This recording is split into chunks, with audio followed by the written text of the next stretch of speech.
Hi. You are an entrepreneur. Well, something like that. You're an entrepreneur I am. on a day-to-day basis as you are the head of your business. Do you ever find yourself telling yourself off or threatening yourself with the sack? If only that was possible. Do you ever But dock your own wages? well, wages. Do entrepreneurs get wages? I didn't think that was a thing. Yeah, allegedly. It's all tax write-offs. Are you still in contact with your best friend from school? Uh, well, I was a little bit of a loner at school, if I'm honest. I was always head straight down into my studies. And although I had several friends as such, I didn't really have what I would call a best friend because I was a bit fickle, I suppose. I'd be one friend one minute, one friend the next, because I was always like, thought I was missing out on something, I think. Mm, But some of my friends have been my friends for a long time, and I'll probably chat to them every now and again on Facebook. The power of social media, hey. yeah. Um, I mean, I'm still in contact with a lot of the people that I'd grown up with, but I don't really have like best friends. I think I just have friends. No, I think best friends is a label that just adds a lot of pressure. I don't know what it's like to have a best friend, and I think that my best friends aren't necessarily like I'm not their best friend. It's just an unnecessary label, I think. Okay, do you have any celebrity stories? Celebrity stories. I do have a celebrity story actually. So, my claim to fame when I used to work the doors as a security, and obviously that's how we met many years ago. I was the close protection security for Ken Barlow, which I was really proud of at the time because I was very young and I was a fan of Coronation Street. So, I escorted him from his car into Wicksteed Park and then escorted him Wow. back again. So that would be William Roach. But all I know him is Ken Barlow. Um,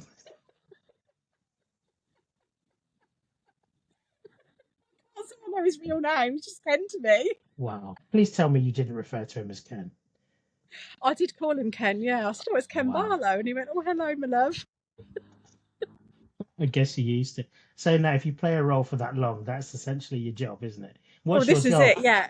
Your job is Ken The thing Barlow. is, I think if you end up watching the soaps quite religiously, like I do, I mean, I'm a massive Emmerdale fan, it's almost like you're living in that moment with them, isn't Mm. it? And I think we're quite invested in those programs that we sort of like, we're looking forward to watching them, and you kind of like think they're like your neighbours, even though they're not. It's really bizarre. See, I had a friend who was in EastEnders for a run, and I just couldn't watch it because I was like, "You've just ruined EastEnders for me."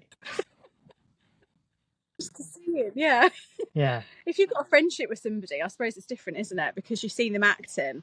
And Mm. I've always been sort of like a little bit suspicious of actors. I've always thought if I was ever in a position where I dated an actor, could you really know whether they were telling you the truth or not? Because they'd be so used to being on set and sort of like, how could you ever really believe their stories? Because they'd be so convincing, wouldn't they?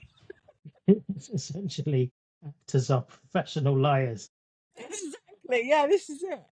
Well, I don't think they lie. I mean, wow. Yeah, you can never trust an actor. Gosh. Are you playing a part? Are you telling me the truth? Like, I would say you couldn't trust Shaggy, who wrote a song called It Wasn't Me. Maybe he can't be trusted. But I don't know. I think you're giving actors a raw deal. Nina, tell us about your business. Okay, yeah, so my businesses. So I have several. I'll start with the most easy one first that I've been doing for 27 years now. I'm 41. So I've been a beauty therapist for all of those years. And from starting as a beauty therapist, being mobile, I then transitioned into being freelance into salons. Then from that, I decided that wasn't enough and I wanted more out of my career.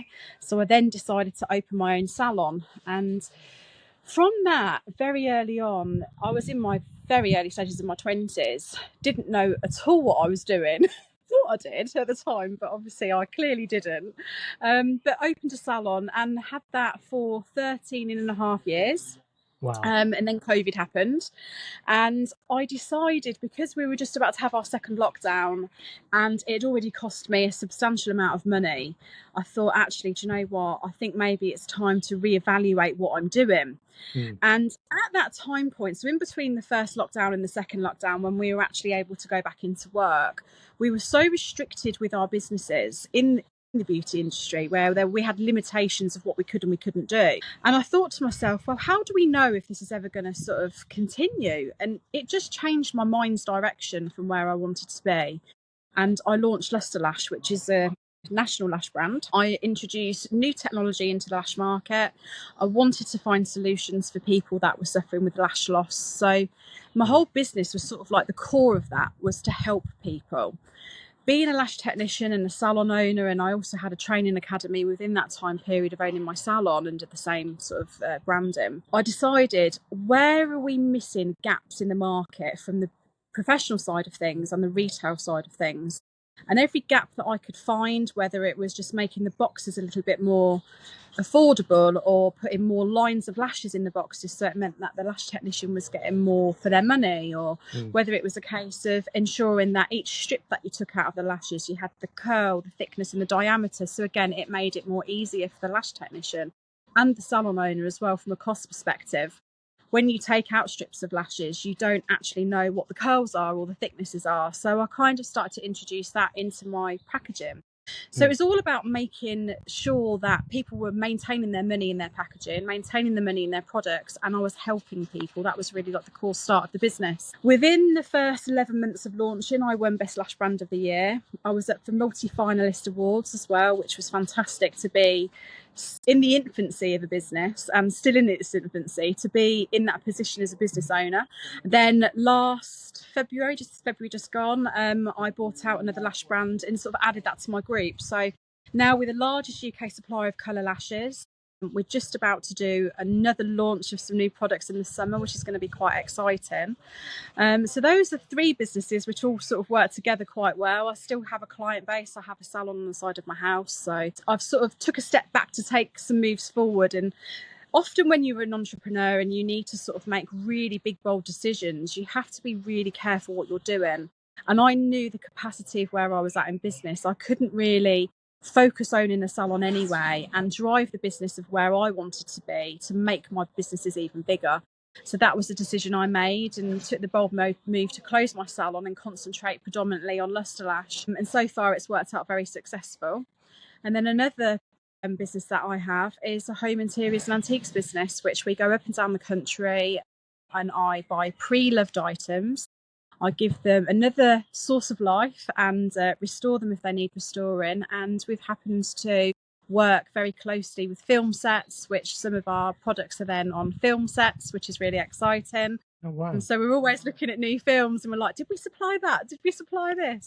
So that's a really lovely business, and it's, again, very successful. So all of what I'm doing, it's all creative, and it's just parts of my personality and my upbringing. The antiques is from my mum, so sorry. It's okay. Go on. I So was the going to antiques say. business is. Yeah, You're going to say, go on. I'll pause. You go. Right, I was going to say, see, you're quite aware of sustainability as a sort of trait in your business, and also accessibility as well, and optimizing where you can help little areas that can help each other.